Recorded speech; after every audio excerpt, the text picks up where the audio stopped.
Okay, so we're going to demonstrate how this DWC bucket with the sight tube works when you adapt the drip ring on top. So you have basically two systems in one.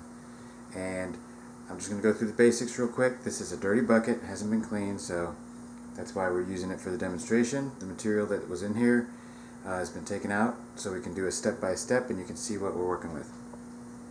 So first, before we start filling up the bucket with water to show you how it works, I want to show you what's inside the bucket. This is the air stone I use. It's like a Coke cannon size, maybe a little bit smaller, and it puts out a lot of small bubbles. Now remember, you want surface area, so the more surface area you have on your air coming up through the water, the more oxygenated your water is going to be. Do not get an air stone that is like those long blue air stones, the bright blue. You want something a little better than that. Those blue air stones are made of a different material than this one right here. Okay, this one is kind of a gray material. It's a different kind of stone, different kind of air, air bubbles come out of this. And what you'll find is that usually those dark blue ones, and I have some laying around somewhere, actually put off bigger bubbles and they rise to the surface quicker. And just like anything, look at your can of soda. When you open it up, it's carbonated, so all those tiny bubbles come up all over the place and they splash on the surface and all that. That's what you want here. When you get one big bubble, it comes up to the surface, it pops, and that's it. Okay? So you don't really get the oxygenation in the water, and you don't get the surface tension breaking like you do with a lot of smaller bubbles, that constant popping to moisten whatever medium you're using for your hydroponics. Alright?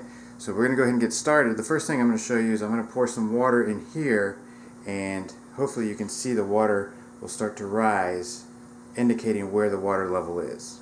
Alright, so we're going to go ahead and do that now. Alright, I hope there's enough light for you to see the water coming up through here as I pour it in. It'll take a while, but this is my 1 gallon mark right here. So I'm going to pour some water in, and we'll see if we can see anything filling up here. I apologize, the tube is so dark. I've got enough. If I put too much light on here, it reflects and you won't be able to see in the tube, so it needs to be a little bit dark. Alright, so I apologize, I hope you can see it. Here we go.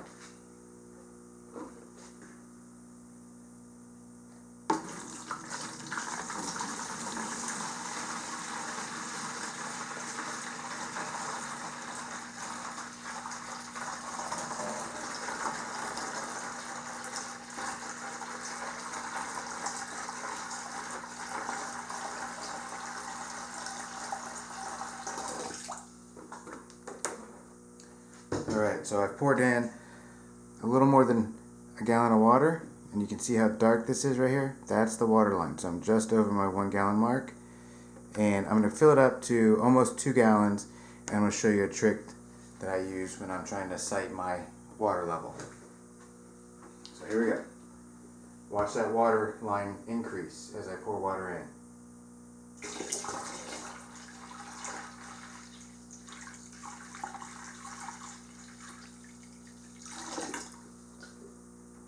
Alright, so now you can see that we're almost to 2 gallons. I'm a little bit shy.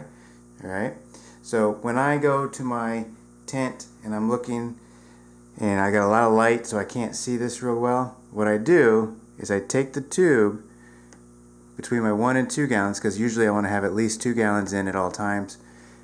Sometimes I'll let it drop down depending on where I'm at. If I know I'm not going to need any new feed and I'm just going to top it off, I'll let it run anywhere between here.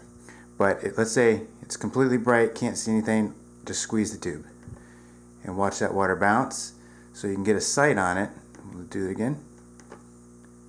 Get a sight on it and wait until it stops and you know where you're at. Alright, so I'm going to go ahead and fill it up to 2 gallons and then we'll move on to the next. Okay, so you remember me telling you about the air stone. The air stone is in the water. Okay, it'll be connected to an air tube that is going through the bucket here, which you can look at how I did this in a previous video. So I'm going to show you the air stone. Now this air stone has not been primed because it's been sitting in the water for only a couple of minutes. I normally soak them for quite a while, hour or two, and then I put them in the bucket. But because this one has been previously used, there's no reason to prime it or anything of that nature. By priming, I mean letting it sit and getting all the sediments and stuff out of the stone. However, there is probably going to be some leftover nutrient and sediment from my previous grow, which may reduce the amount of bubbles you'll see. So I'm going to take a single air pump with a single outlet for demonstration purposes, and I'm going to plug it in.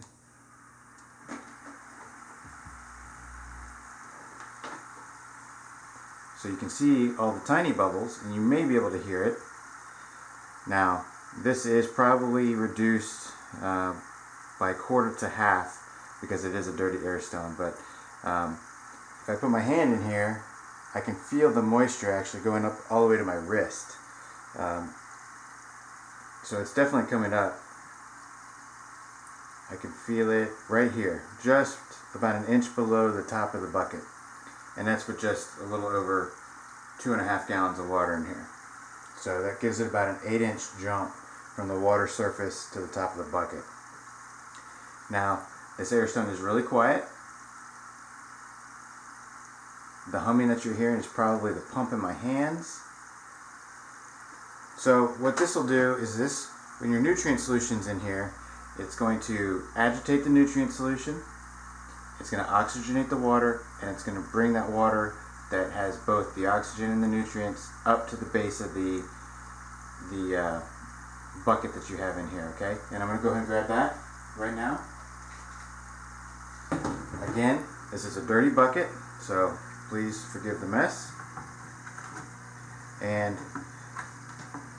the bucket will just pop on. I will tell you something about buckets. This is a 10-inch net pot bucket lid. You can go smaller, just depends on your preference, how much medium you want to use, and how big you want your plants to be for as far as support is concerned. Obviously, the bigger the bucket, the more medium, the more support you're going to get. I'm actually going to reduce to at least 8 inches, probably going down to 6 or 5 inches, just because I don't want to have to deal with all of the medium again. That said, I will not go smaller than this ring. And this ring I could probably cut and modify, but this is perfect for my 10-inch bucket. Okay? As it is stock from the manufacturer. Now this ring, so is the dripping portion, and we're going to get to that in just a minute. Okay, so here we are, and we have the drip ring, which is the top feeding portion of this bucket design. And I'm going to go ahead and do the quick insert here. I've got a zip tie that I use on the side here to hold it in place, and I also have in the bottom of the net pot a cutout, which again you can see in the how-to video, but I'm going to go ahead and pop this in place. Okay, get my lid secure here. Now when I put seedlings in with this setup and I'm running the ring plus the air stone, I'll have a 2-outlet air pump. In this video I'm only using a 1-outlet air pump, and I'm going to alternate just for demonstration purposes. So with a 2-outlet air pump, you're going to have air going to the air stone 24/7, and you're going to have the drip up here from the drip ring 24/7.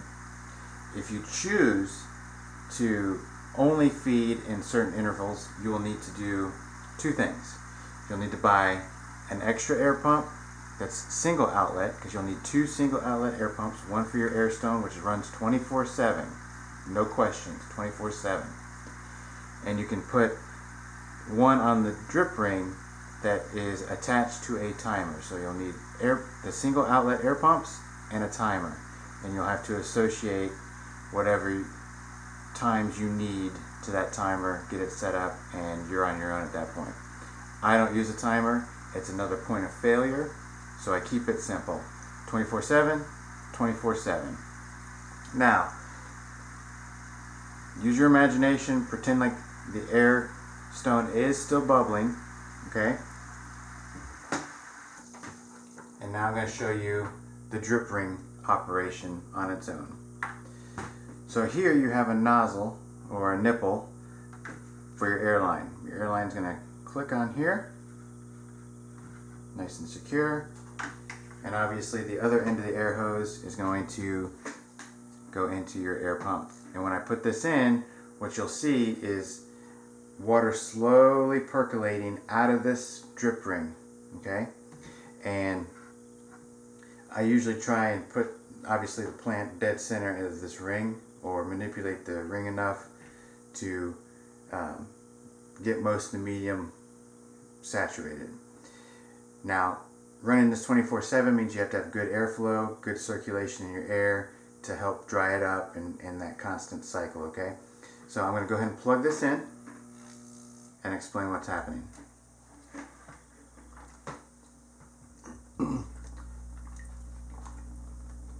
Okay, so now you can see the ring is starting to drip,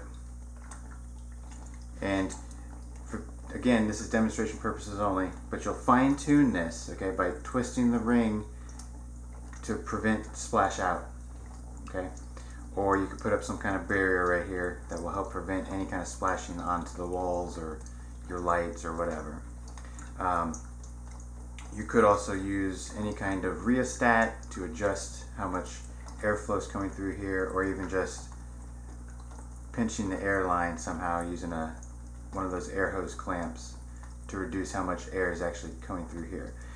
And what happens is the air comes through the air hose down that tube and pushes water up the tube, okay, by displacement, and it fills up this ring and it just percolates out through here.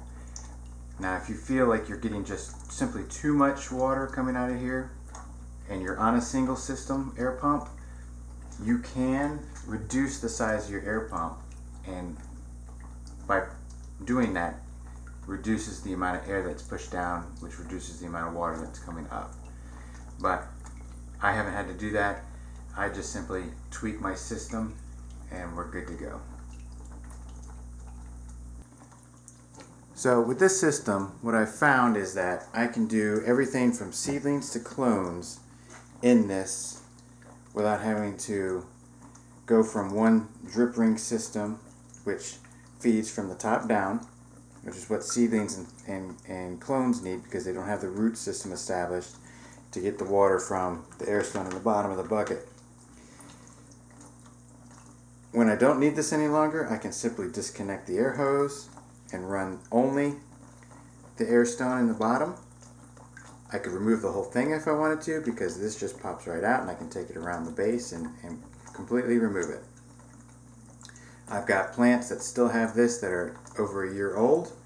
I don't feel there's a need to do that, to remove it, because I just keep everything together, keep it with my buckets. The water line indicator here is perfect. Like I said before in the how-to video, I have a line here that indicates the bottom of my net pot, so I know, where I'm at. The reason I do this is because you don't want it over when you're trying to grow your roots, because you want your roots to seek out the moisture and seek their way into the nutrient solution down below. Once they've done that, it doesn't really matter how high or low you fill it up. But in my case, I fill it up so 90% of the roots are in the solution, saturated. That way there's no drying of the roots and killing of the plants. Okay? What else can I tell you? A lot of questions that I've been getting are related to recirculating and drain to waste hydroponic systems. Now obviously this is a recirculation system because it's reusing the water that's in here. Now that's easy let me put it this way. It's easier than a drain to waste, because a drain to waste, you'll have to evacuate all of this. It goes out, and basically, in my opinion, you're wasting nutrients. Now, people will argue that you're not really losing any nutrients doing a drain to waste, because you're just getting rid of all of the salts and all that are left over from the plant having used the material. Well, what I found is that it's a waste, because it's more of my time. I have no idea what nutrients have been taken out, what nutrients are left in the water, how much salt's in there. I can do TDS systems, I can check my pH, but that doesn't tell me what the plant is getting and what it's not. So for me, this is easier, because I'll let this sit for a week to 2 weeks, depending on the plant and depending on how much solution has gone, how much water I've lost, and then I just fill it up. Now, typically what I'll do is, if the plant's eating a lot of water and nutrients and this goes down within a couple of days, which does happen, I use a CalMag solution just to top it off, and that's all I do. I don't put any more nutrients in there, and I'm using a 1-part nutrient system, which is the Florinova. I use just CalMag to top this off until my next feeding. That's all I ever need. pH, I don't even mess with the pH once it's in the bucket. Once the bucket is at 5.8 pH, I let it ride until my next feeding. When I top off with that CalMag is balanced, pH balanced to that 5.8, so when I top it off, it is going to buffer itself, and I've had no problems. I use individual buckets.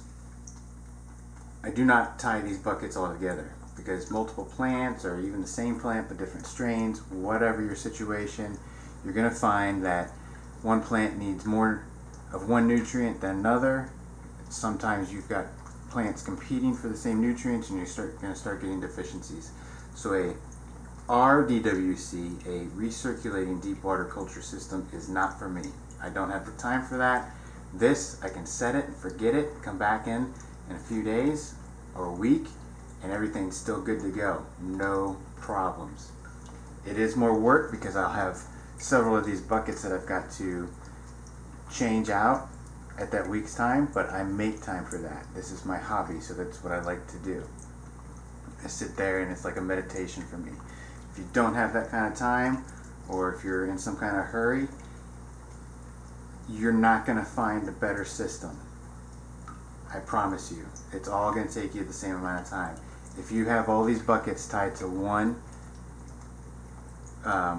nutrient storage device or whatever, like a single reservoir for just putting in your nutrients, you're going to find that your pH is going to be out of whack very quickly, and you're also going to find that your plants are deficient in some area, depending on what they are and what the plants are consuming.